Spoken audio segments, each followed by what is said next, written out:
Comment un langage simple peut-il devenir un langage de la Kabbale?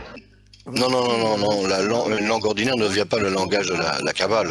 Le fait est que, en général, la langue de la sagesse de la Kabbale est venue à nous de Adam, qui était le premier à découvrir cette méthode, ce système supérieur de guidance de notre monde, et il a donné des noms à tous les objets par rapport aux racines spirituelles. Et de là, les forces qui ont créé tous ces objets et qui a créé tout dans notre monde s'est rapproché. C'est comme cela que l'homme a découvert les racines supérieures de tous les phénomènes dans notre monde, et leur a donné des noms. Donc, les racines, c'est la langue de la sagesse de la Kabbale. Disons que sur Terre, cette langue est l'hébreu, et son opposé, sa partie opposée, est l'araméen. Ces langages ont toujours existé dans le passé depuis au moins 6000 ans. C'est depuis lors qu'existe l'hébreu, et l'araméen s'est développé dans la Babylone ancienne, mais c'est comme un langage miroir pour l'hébreu, une réflexion de lui. Mais jusqu'à ce que Babylone, à cette époque, l'ego n'était pas si intense au niveau de l'humain, le langage araméen ne s'est pas vraiment manifesté. Mais tant l'hébreu que l'araméen sont utilisés pour écrire tous nos livres en Kabbale. Et non seulement dans la sagesse de la Kabbale, disons, le Talmud est écrit d'abord en araméen, le Talmud de Babylone. L'hébreu a été utilisé uniquement pour décrire des textes spirituels, et pour décrire d'autres textes habituels. Là, ils ont utilisé l'araméen. Donc, l'araméen a été utilisé pour le langage quotidien, pour l'utilisation quotidienne, et l'hébreu pour des descriptions générales.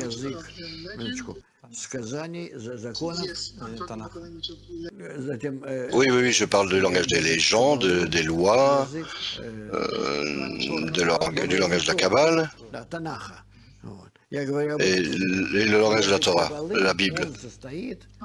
Je parle de ces langues-là.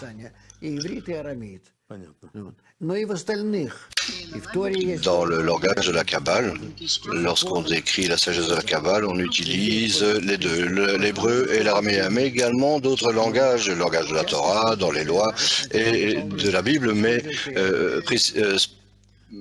précisément l'araméen, mais plutôt l'araméen et l'hébreu. Question. Y a-t-il quelque chose d'unique dans ces langues qui n'existe pas dans les autres langues? Oui, c'est un langage plus commun aujourd'hui, c'est comme un langage global, disons. Donc, apprenons la sagesse de la Kabbale en anglais, alors il faut traduire tout en anglais. Bien sûr, ce sera facile et simple pour tout le monde dans le monde, parce que beaucoup de gens qui s'engagent dans la sagesse de la Kabbale, c'est-à-dire des millions, mais est-ce qu'on devrait plutôt faire ça ainsi? Bon, ça ne fonctionnera pas.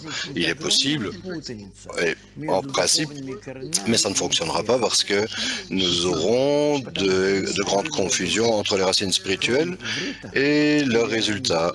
Pourquoi? Parce que aucun autre langage que l'hébreu ou l'araméen, aucun autre langage n'est connecté aux racines spirituelles supérieures. Donc, n'importe quel autre langage, mis à part l'hébreu et l'araméen, prend par exemple le grec ancien. C'est pas la même langue que maintenant. Prends quelqu'un du Moyen Âge et d'aujourd'hui, c'est comme le jour et la nuit, et la même chose pour tous les langages. C'est la même chose avec l'anglais. L'anglais est moins conservatif, c'est encore pire. Donc,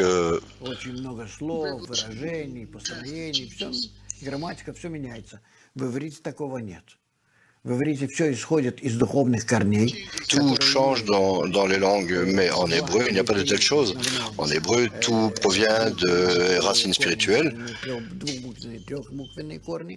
Les racines peuvent avoir 3 lettres ou 2 lettres, et de là émerge toute la structure, les structures des mondes. Et la structure rejoint la racine, même avant ou après les racines.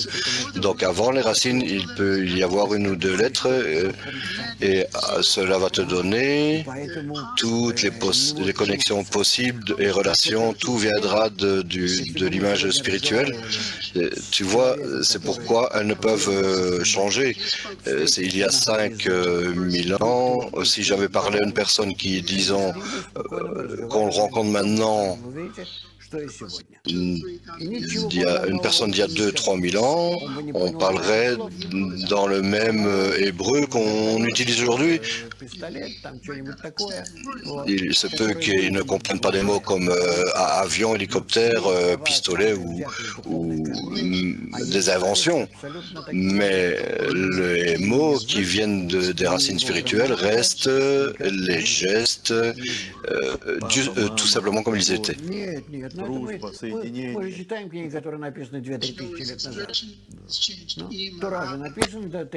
Aucune expression, aucun mot, rien n'a changé. Abba, Ima, la Torah a été écrite il y a 3000 ans, le Talmud babylonien a été écrit, il y a le livre de la création 2500 ans, donc et rien n'a changé, on le lit facilement. D'où le langage de la Kabbale vient-il?